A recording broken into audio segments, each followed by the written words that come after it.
তুমি করো না মা। আম্মা জান আমিনা বললেন, মুরব্বি আমি কেন চিন্তা করব না? আমি শুনেছি আমার রেহেমে মুহাম্মদ আছে, কিন্তু আমার রেহেমে যে বাচ্চা নয়, আমার 6 মাসের শরীরে পরিবর্তন হয় না, আমার নাপাক রক্তটা জারি আছে, আমি কেমন করে বিশ্বাস করি আমার রেহেমে বাচ্চা আছে? ওই সময় মুরব্বি বললেন, ও মা আমিনা, মা আমিনা তুমি জানো না এই 2টা কারণ রয়েছে, যে 2টা কারণে তুমি মনে করো তার যথেষ্ট কারণ আছে। ও মারে, এই মুহাম্মদ যিনি দুনিয়াতে আসবে, এই মুহাম্মাদের শত্রু আছে ইহুদি নাসারারা, এরা যদি জানতে পারে মা আমিনা, এরা কিন্তু তোমাকে মেরে ফেলতে পারে। এই জন্য আমার আল্লাহ তাআলা তোমার শরীরে কোনো পরিবর্তন হতে দেয় নাই। জোরে বলুন। মা, তোমার শরীরে পরিবর্তন হতে দেয় না, তার কারণ তোমার ছেলে যিনি হবে না, এই জগতে আসার আগে জগৎবাসী জানে এর মায়ের নাম কি হবে, বাবার নাম কি হবে, কোথায় জন্ম নিবে, কেমন চেহারা হবে, সবাই জেনে গেছে। এই জন্য আল্লাহ শারীরিক পরিবর্তনটা দেয় নাই। আল্লাহু আকবার। চিন্তা করতে পারছেন একবার? এই মাই জানে রাখ, আম্মা জান হযরতে আমিনা স্বপ্নপুরীকে আবার জিজ্ঞাসা করলেন, ও আমার স্বপ্নপুরী, তাহলে আমার শরীরের নাপাক রক্তটা কেন বন্ধ আছে? ওই সময় স্বপ্নপুরী জানালেন, ও মারে এমনি করে 2টা কারণে বন্ধ আছে। নাম্বার 1, আল্লাহ হলেন পাক, তার বন্ধুকে তিনি বানাতে চান পাক, এই জন্যই নাপাক রক্তর সাথে কোনো সম্পর্ক রাখে না। তোমার নারীর সাথে মুহাম্মাদের নারীর সম্পর্ক নাই, যদি সম্পর্ক থাকতো নাপাক রক্ত মুহাম্মাদের শরীরে ঢুকে যেত। ও মারে, আল্লাহ নিজে পাক, তার নবীকে বানাতে চান পাক, এই জন্য তোমার রেহেমটা ব্যবহার করা হয়েছে শুধুমাত্র মুহাম্মদকে দুনিয়াতে পাঠানোর জন্য। তোমার নারীর সাথে মুহাম্মাদের নারীর কোনো সম্পর্ক নাই। জোরে বল। আম্মা জান আমিনার মনে একটু তাসাল্লি মিল, আম্মা জান আমিনার মনে একটু তাসাল্লি এলো, শান্তি এলো। ও তাহলে এই কারণে, অনেক লম্বা কথা এখানে আমি বলতে চাইছি না, মেন যে কথাটা বলবো, তাহলে নবী দুনিয়াতে আসার আগে প্রমাণ আছে না? হ্যাঁ, আমি এই বিষয়টা বোঝাতে চাইছি, মনোযোগ দেন। আজকে কোন নবীর মাহফিল এখানে তৈরি হয়েছে? আজকের মাহফিল ছোট হতে পারে, আজকের মাহফিলের পরিষেবা ছোট হতে পারে, আজকের মাহফিলের সমস্ত সিস্টেম সামান্যতম হতে পারে, কিন্তু এই মাহফিলের গুরুত্ব কতটুকু? তার কারণ এই মাহফিলের ব্যানারে লেখা হয়েছে বিশ্ব নবী দিবস উদযাপিত মাহফিল, মানে নবীর জন্মদিন পালন করা হচ্ছে। এর চেয়ে বড় কথা আর কিছু হতে পারে না। জি হ্যাঁ বাবাজি, আম্মা জান আমিনা, আমার রাসূল যখন দুনিয়াতে আসবে, 12 রবিউল আউয়াল সবে সাদিক সোমবার উশা লগ্ন, বিশ্ব নবী আমার জগতের বুকে আসবে। নবী আমার যেদিনটা দুনিয়ার বুকে আসছে, খুব মনোযোগ দিবেন, খুব মনোযোগ দিবেন। রাসূল দুনিয়াতে আসার এমনি করে 3 দিন আগে থেকে কাবা শরীফের মধ্য থেকে আওয়াজ বার হচ্ছে, মুহাম্মদ দুনিয়াতে আসবে। একটু জোরে হবে না? সুবহানাল্লাহ। লোকে অবাক হয়ে গেছে, কাবা শরীফের মধ্য থেকে আচমকা আওয়াজ আসছে, মুহাম্মদ দুনিয়াতে আসবে, আখেরি পয়গম্বর দুনিয়াতে আসবে। অনেক কথা আমি ওদিকটা বলতে চাইছি না, চলুন যেটা বলবো। বাবাজি, বিশ্ব নবী জগতে আসছে।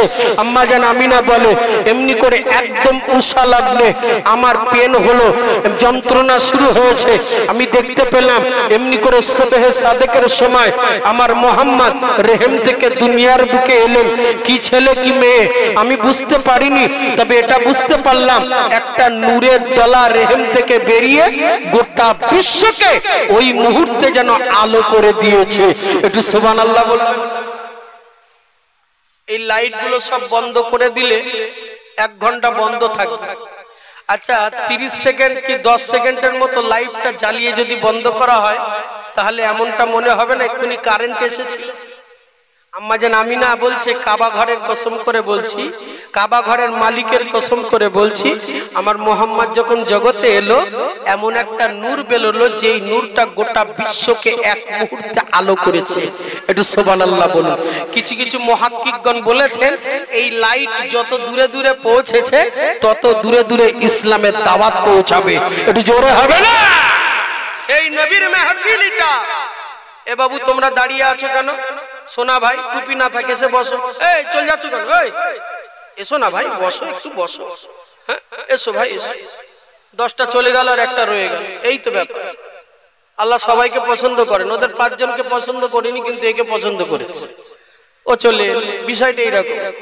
আল্লাহ যাদেরকে পছন্দ করবে তাদেরকে মাহফিলে পাঠাবে, আর যাদের পছন্দ করবে না তারা ওই আড্ডা দেবে ঘরে খেলে। কথা বুঝতে পারছেন? চলুন যে কথা বলতেছিল বাবা জি আমার জানেরা যুবকেরা, বিশ্ব নবীর আম্মা জান হযরতে আমিনা বলছে, অসুবিধা হচ্ছে না তো আপনাদের? আমার একটু অসুবিধা হচ্ছে। এক হলো স্পন্ডালাইস, দ্বিতীয়তে ডান হাতটা ফ্র্যাকচার, মানে যন্ত্রণা হচ্ছে আমার। এই অবস্থা আমার গোলাম নবী সাহেব ভাইজান হুজুর বললেন আসতে হবে, এসেছি ভাই খুব কষ্ট করে। যেই আমি টানতে যাচ্ছি না আমার পেশিতে মানে শিরশির করে উঠছে, অসুবিধা হচ্ছে। তবু আপনারা কোরআনের পাখির মতো বসে আছেন, এই জন্য আমার বলতে ভালো লাগছে। দোয়া রাখুন আল্লাহ যেন বলিয়ে নেন। চলুন যে কথা বলতেছিলাম, আম্মা জান হযরত আমিনা বলছে আমার মোহাম্মদ জগতে এলো, কি ছেলে কি মেয়ে আমি বুঝতে পারিনি, তবে এটা বুঝতে পারলাম একটা নূরের দলা যেন বেরিয়ে এসেছে আর গোটা বিশ্বকে আলো করেছে। আম্মা জান আমিনা বলছে সেই আলোটা যে কি আলো ছিল আমি ভাষায় বলতে পারবো না, আমি ভাষায় বলতে পারবো না কি আলো ছিল। যাই বা হোক, আমার মোহাম্মদ জগতে এসেই আমি দেখলাম সেজদারত অবস্থা। সুবহানাল্লাহ বলবেন না? একটু ঘন ঘন এবার একটু সুবহানাল্লাহ বলতে হবে না, কারণ নবীর আলোচনার দিকে ঢুকেছি তো, ঘন ঘন হয়তো হবানি, অসুবিধা নেই তো বাপ? অসুবিধা নেই। একবার সুবহানাল্লাহ বললে কত গুরুত্ব, লাস্টের দিকে সময় থাকলে বলবো ইনশাআল্লাহ। চলুন বিশ্বনবীর আম্মা বলছে আমার মোহাম্মদ সেজদারত অবস্থা, আমি অবাক হয়ে গেলাম। এ বাবু কত বছরে আমাদের বাচ্চাগুলো সেজদা দেয়? মিনিমাম 5 বছর 6 বছর হলে তারপরে ওরা সেজদা দিতে শিখে। আম্মা জান আমিনা বলছে আমার মোহাম্মদ দুনিয়াতে এসেই সেজদারত অবস্থা, আমি অবাক হয়ে গেলাম। আহারে সেজদা দিতে দেখে যতটা অবাক হয়েছি পরে আরো বেশি হলাম। কেন হলাম না, ঠোঁট দুটো দিকে আবার বিড়বিড় করে নড়ছে। নড়ছে মানে কিছু বলছে। আমার মোহাম্মদ আবার কি বলে? কথা বলতে গেলেও তো একটা বয়স লাগে, কিন্তু এই বয়সে কি বলে? আম্মা জান আমিনা বলছে আমার কানটাকে আমার মোহাম্মদের ঠোঁটের কাছে লাগিয়ে দিয়েছি। আল্লাহু আকবার। আমিনা বলছে আমার মোহাম্মদ যা বলছে আমি পরিষ্কার শুনতে পাচ্ছি। সুবহানাল্লাহ। ও জানেরা যুবকেরা, বিশ্ব নবীর আম্মা জান হযরত আমিনা বলে আমি বড় অবাক হয়ে গেলাম, আমি বড় তাজ্জব হয়ে গেলাম। আমার মোহাম্মদের ঠোঁট দুইটা বিড়বিড় করে নড়তে আছে, আমি আমার কানটাকে আমার মোহাম্মদের ঠোঁটের কাছে জিনা লাগিয়ে দিলাম, আমি প্রকাশ্য শুনতে লাগলাম। আমি মনে করতেছিলাম ওর বাবার কথা বলবে, হয়তো বা ওর মায়ের কথা বলবে, নতুবা ওর দাদুর কথা বলবে, নতুবা আপনজনের কথা বলবে, কিন্তু না না না, আমার মুহাম্মদ প্রকাশ্য বলতে লেগেছি আলহামদুলিল্লাহ, সমস্ত প্রশংসা একমাত্র আল্লাহর। জোরে বলো। নবী দুনিয়াতে এসে কার প্রশংসা করলেন? আল্লাহর। হযরত আমিনা বলে আমি অবাক হয়ে গেলাম। আমরা দুনিয়াতে এসে আল্লাহর প্রশংসা করেছি একবারও? আল্লাহ যে মানে কুত্তা বিড়াল না বানিয়ে জানোয়ার না বানিয়ে আল্লাহ মানুষ বানিয়েছে, প্রশংসা করলাম? এক্ষেত্রে করা হয় না, একবার করে নেন। মালিক খুব সুন্দর বানিয়েছেন, কুকুর বিড়াল না বানিয়ে মানব বানিয়েছেন। সকলে বলুন আলহামদুলিল্লাহি রাব্বিল আলামিন। আমার নবী জগতের বুকে প্রথম এসেই মালিকের প্রশংসা করলেন। আম্মা জান আমিনা বলে আমার কানটাকে সরিয়ে নিলাম, ফের দেখি মোহাম্মদের ঠোঁট দুইটা আবারও বিড়বিড় করে নড়ছে। নড়ছে মানে কিছু বলছে। ফের আবার আমি আমার কানটাকে লাগিয়ে দিলাম। যুবকেরা আম্মা জান হযরত আমিনা বলে আমি অবাক হয়ে গেলাম। আমি আবারও আমার কানটাকে, আমার ঠোঁটটাকে মুহাম্মাদের কানের কাছে, আমার কানটাকে মুহাম্মাদের ঠোঁটের কাছে লাগিয়ে দিলাম। যেই না লাগিয়ে দিলাম, আমি মনে করতেছিলাম ওর বাবার কথা বলবে কিন্তু বলল না, ওর মায়ের কথা বলবে কিন্তু বলল না, ওর দাদুর কথা বলবে কিন্তু বলল না। আমার মুহাম্মদ প্রকাশ্য বলতে লেগেছে। আম্মা জান আমিনা বলে ওই কাবা শরীফের মালিকের কসম করে বলছি, আমার মুহাম্মদ প্রকাশ্য বলতে লেগেছে, ইয়া রাব্বি হাবলি উম্মতি, ইয়া উম্মতি, ইয়া উম্মতি, ইয়া উম্মতি। ওগো আল্লাহ পাক, আমার গুনাহগার উম্মতিদের কি হবে উপায়? জোরে সুবহানাল্লাহ বলবেন, আরো জোরে হলো না? সবাই মিলে হলো না? নবী দুনিয়া থেকে এসে ইয়া উম্মতি উম্মতি করছে আর উম্মত ভুলে গেছে সুবহানাল্লাহ বলছে। কথা বোঝা গেল? তখন কি নবুয়ত এসেছে আমার নবীর কাছে? কথা বলেন না। দুনিয়াতে এসে প্রথম মালিকের প্রশংসা, তারপরে বলছি ইয়া রাব্বি হাবলি উম্মতি, আল্লাহ আমার উম্মতের উপবি কি হবে? এ বাবু, উম্মতের ভাবনা চেতনা কি তারা কখনো তৈরি হয়েছে? বাবাজি আমি বারবার বলছি অমনোযোগী হবে না ছেলেরা। এ বাবা ওরম করিস না বাপ, আমি সবাইকে দেখছি, আমি এক অসুস্থ মানুষ, একটু সামনের দিকে তাকিয়ে শোনো বাবা, ওরকম গল্প সল্প করো না বাবা। কথা বুঝতে পারছেন বাবাজি? নবী দুনিয়াতে এসে মালিকের প্রশংসার উম্মতের ভাবনা। নবী ভাবছে উম্মতের কথা। উম্মত কিসের কথা ভাবে? দুনিয়ার কথা ভাবে, টাকা পয়সার কথা ভাবে, ছেলে পেয়ে বিবি বাল বাচ্চার কথা ভাবে, ব্যবসা বিজনেস টাকা পয়সার কথা ভাবে, ঠিক কিনা? নবী ভাবে উম্মতের কথা, উম্মত ভাবে দুনিয়ার কথা। মেরা জানেরা যুবকেরা, বিশ্ব নবী হাবিবুল্লাহ জনাবে মুহাম্মাদুর রাসূলুল্লাহ সাল্লাল্লাহু আলাইহি ওয়াসাল্লাম নবী আমার জগতের বুকে এলেন।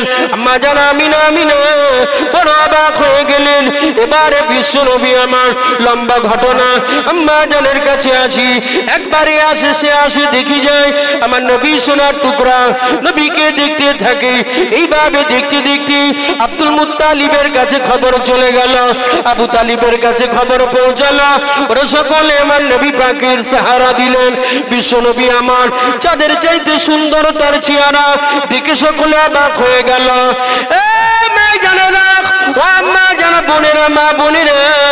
এইভাবে আম্মা জান আমিনার কাছে এমনি করে কেউ বলেছে 7 দিন, কেউ বলেছে 1 মাস, কেউ বলেছে 3 মাস আম্মা জানের কাছে ছিল। আম্মা জানের কাছে ছিল আমার নবী পাক সাইমা দুধ পান করলেন, উম্মে আইমা দুধ পান করলেন। আহারে আহারে, আরবের প্রথা অনুযায়ী বাচ্চা যখন জন্ম নিবে ওই বাচ্চার দুধ অন্য দাইমা পান করাবে, এটাই ছিল আরবের প্রথা, ঠিক না? আরবে যদি কোনো বাচ্চা জন্ম নিয়েছে সেই বাচ্চার দুধ পান করাবে অন্য দাইমা, এটা আরবের প্রথা ছিল। কেউ বলেছে 7 দিন ছিল, কেউ বলেছে 1 মাস, কেউ বলেছে 3 মাস ছিল আম্মা জান আমিনার কাছে। আবার কেননা আরবের প্রথা আছে বাচ্চাকে দাইমার হাতে তুলে দিতে হবে। আমাদের এলাকায় দেখেন না এক এক সময় ওই মানে ওই হিজড়া ঢুকে, দেখেছেন হিজড়ারা ঢুকে না? ঢুকে কি করে বাচ্চা কাচ্চা কোলে নিয়ে কি কম না সব দোয়া টোয়া দিয়ে কিছু পয়সা করে নিয়ে যায়, এসব করে। তো আরবে এক টাইমে ওই রকম বাচ্চারা যখন প্রসব হতো ওরা ঠিক খবর রাখতো। ওরা ওই দূর দেশ থেকে যারা আসতো তারা ওই ঢুকতো, কার বাড়িতে বাচ্চা হয়েছে ওই বাচ্চা নিয়ে বেশ সিগনেচার করে লিখে বেশ প্রমাণ প্রুফ নিয়ে সঙ্গে করে নিয়ে চলে যেত। তারা দুধ পান করা, দুধ পান করিয়ে বিনিময়ে তাদেরকে কিছু দেওয়া হয়। কথা বোঝা গেল?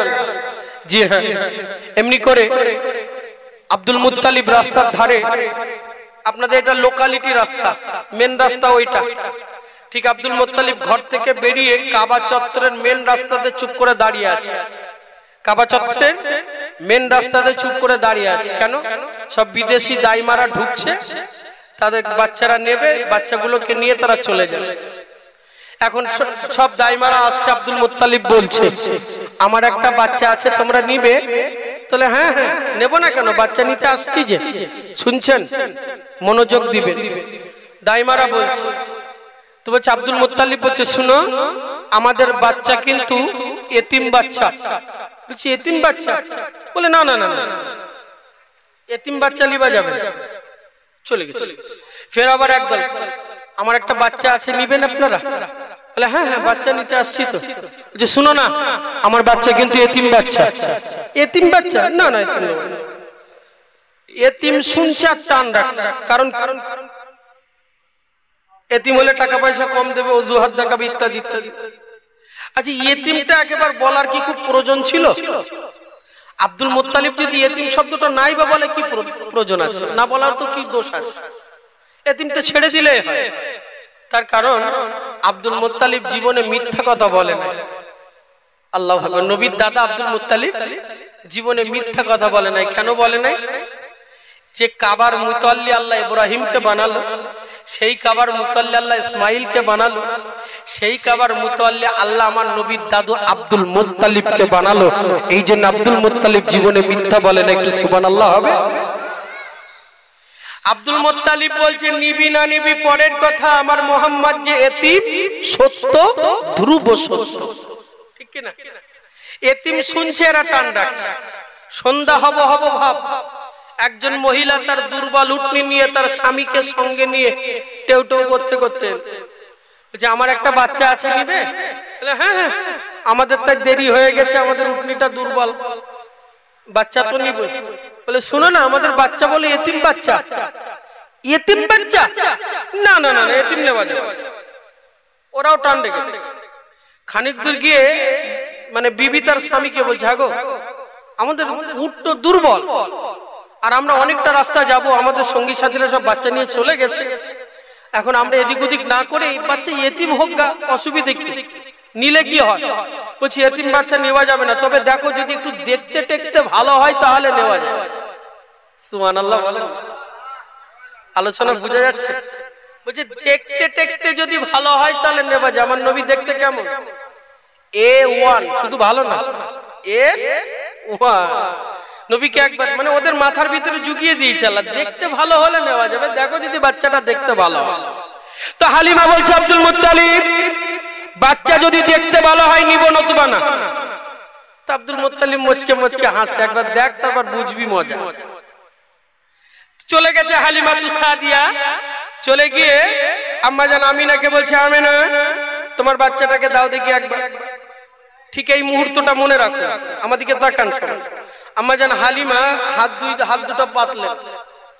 আম্মা জান আমিনা আমার রাসূলকে যেই কোলের উপরে দিয়েছে, আম্মা জান হালিমার চোখটা দাঁড়িয়ে গেছে। শুনছেন? চোখটা দাঁড়িয়ে গেছে। বলছে মুবারাকান মুবারাকান, সুবহানাল্লাহ সুবহানাল্লাহ। হালিমা যে নূর দেখেছিল, সেই নূরকে দেখে গোটা বিশ্ব কলম ধরেছে। ঠিক কিনা? নবীর নামে কত গজল আছে তার ঠিক আছে, এক বাংলাদেশ যা গেয়ে দেশে তার আর উপরে যাওয়ার মতো কারো লাইন নাই। শুধু বাংলাদেশ আর পাকিস্তান গজলে ওরা এক নম্বরে। যাই বা হোক, আমার নবীর নামে কত নাত আছে। আম্মা জান আমিনা যে নূর দেখেছিল, ছোট্ট একটা কলিতে বলবো, একটা কবি লিখছে, বলবো কি? খুব মনোযোগ দিবেন, খুব মনোযোগ। কবি লিখছে আমার রাসূলকে কেন্দ্র করে, আমার হাবিবকে কেন্দ্র করে। মুখতার কায়নাত সা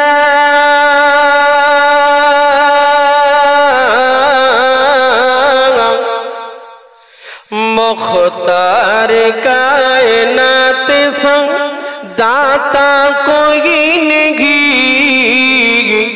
मेरे रसूल पाक जैसा कोई नहीं। सुबहानाल्लाह बाड़ी के बोलबे, আমার রসুলের মতো আর কেউ হতে পারে না। কবি লিখছে जिस वक्त देखा चाँद ने चेहरा हुजूर का, वो देखते ही हो गया सिजदा हुजूर का। सुभान अल्लाह सुभान अल्लाह।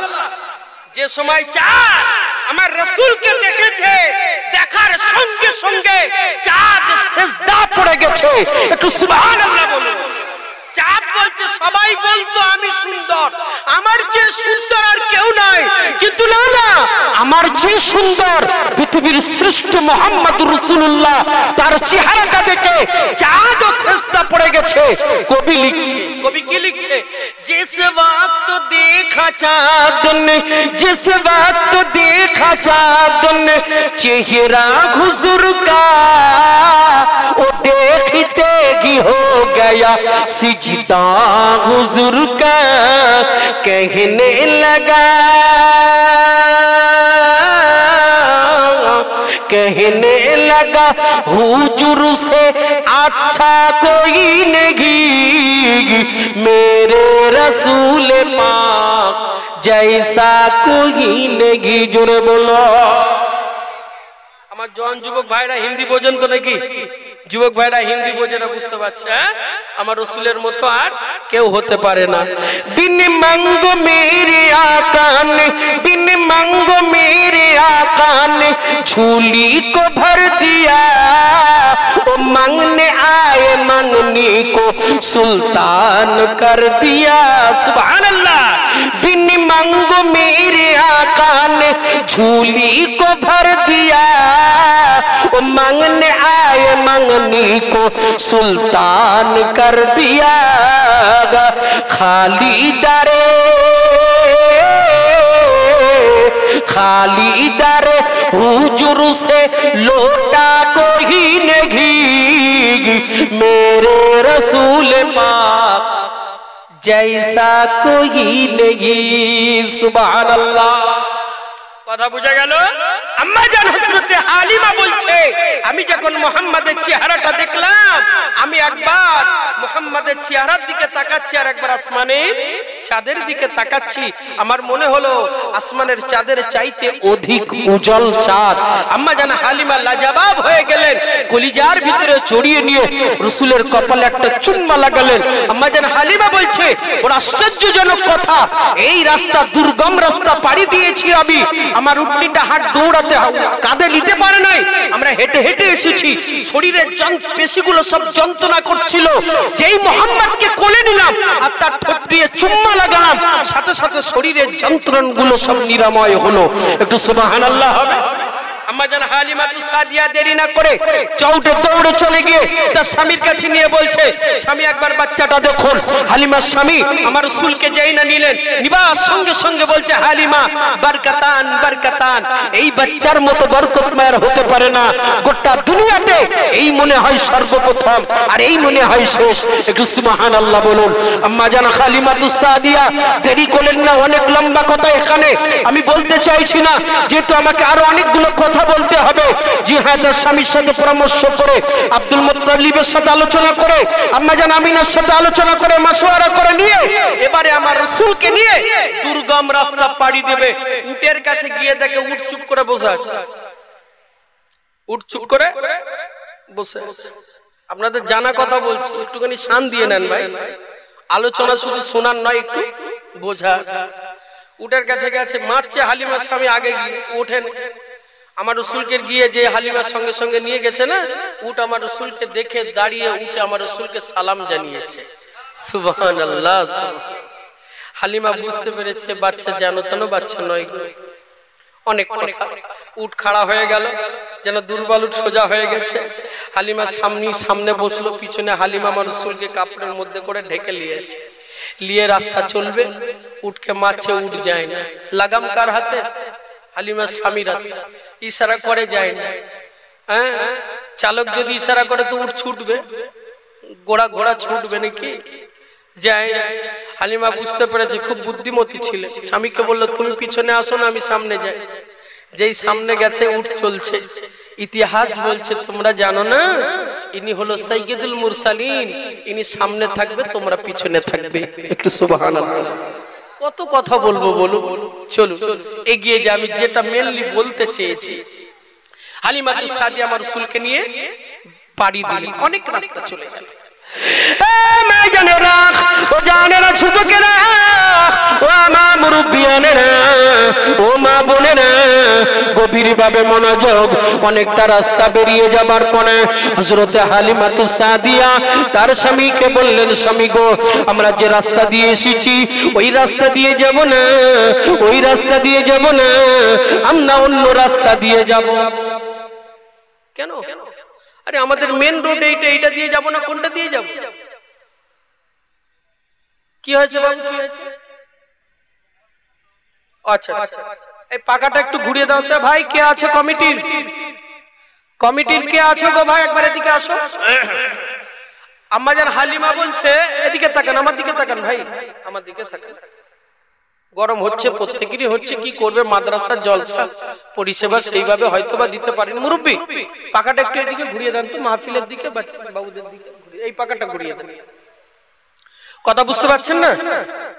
জি হ্যাঁ, আম্মাজান হালিমাতুস সাদিয়া বললেন, স্বামী গো, আমরা এই রাস্তা দিয়ে যাব না, আমরা অন্য রাস্তা দিয়ে যাব। বলছি সে কি, এই মেন রোড দিয়ে না গিয়ে আমরা অন্য রাস্তা দিয়ে যাওয়াটা কি ঠিক হবে? আমার দিকে তাকান বাবু, হ্যালো, আমার দিকে তাকান। মেন রাস্তা দিয়ে যাব না, অন্য রাস্তা দিয়ে গেলে ক্ষতি হবে। আপনাদের মিনাখায় আসার জন্য একমাত্র মালঞ্চ রোডটা সহজ। যদি অন্য দিক দিয়ে ঘুরে যায় সেটা ঘুর হবে, রাস্তা অচেনা হবে। অচেনা রাস্তায় ঢুকলে বিপদের আশঙ্কা বেশি, ঠিক কিনা? হালিমা বলছে, শুনো না, আমরা এই রাস্তা দিয়ে গেলে বিপদ হবে তার কাছে, কারণ আমার কাছে একটা খবর আছে। এখান থেকে অনেকটা দূরে একটা বড় একটা মেহমানখানা আছে, একটা বট গাছ আছে, সেখানে ওখানে এক বুড়া বসে থাকে, বুড়া, চুল দাড়ি তার সাদা হয়ে গেছে। ওই বুড়াটা ওইখান থেকে যত দাইমা যায় বাচ্চা নিয়ে, ওদেরকে ডেকে ডেকে যেন কি জিজ্ঞাসা করে।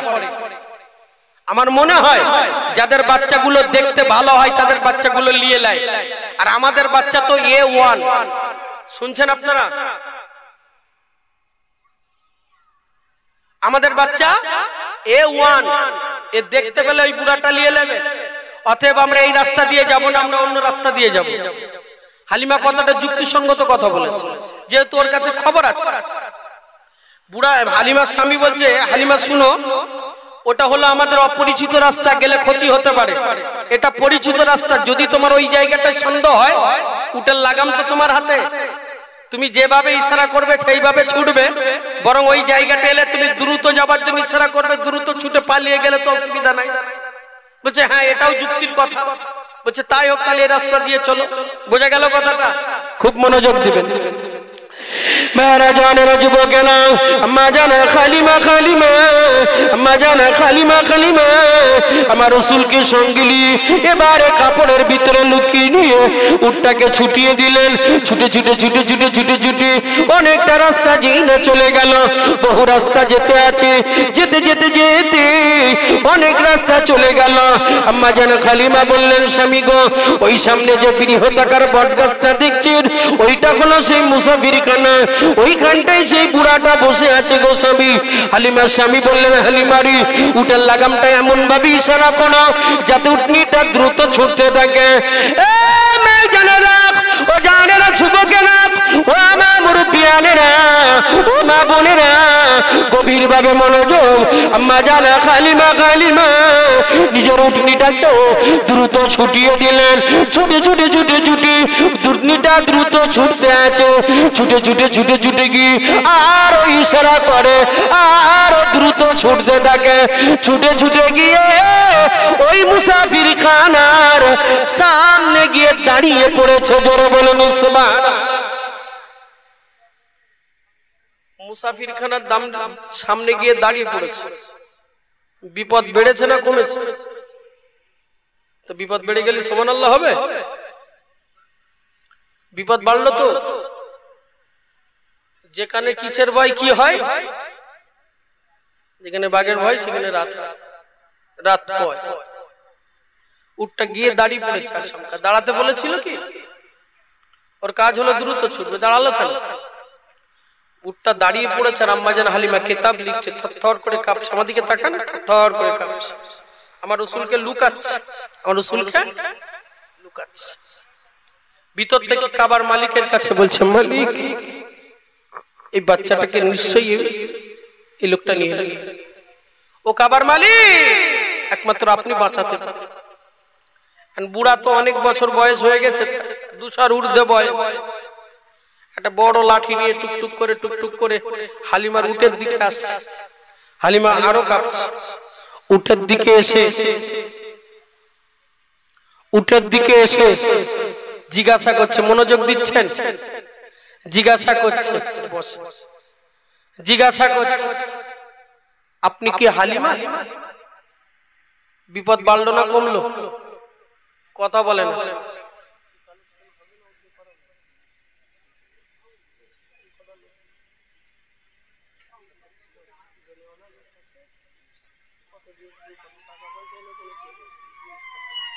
একবার কালেমা শরীফ লা ইলাহা ইল্লাল্লাহ।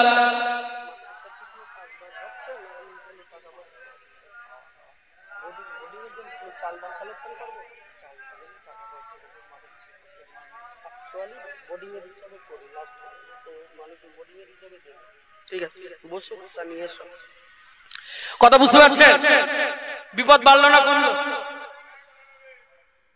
উনি ভাবছে, তাই তো, এই বুড়াটাকে আমি কখনো দেখি নাই, সে আমাকে কখনো দেখে না, হঠাৎ আমার কাছে এসে বলছে তুমি হালিমা। চমকে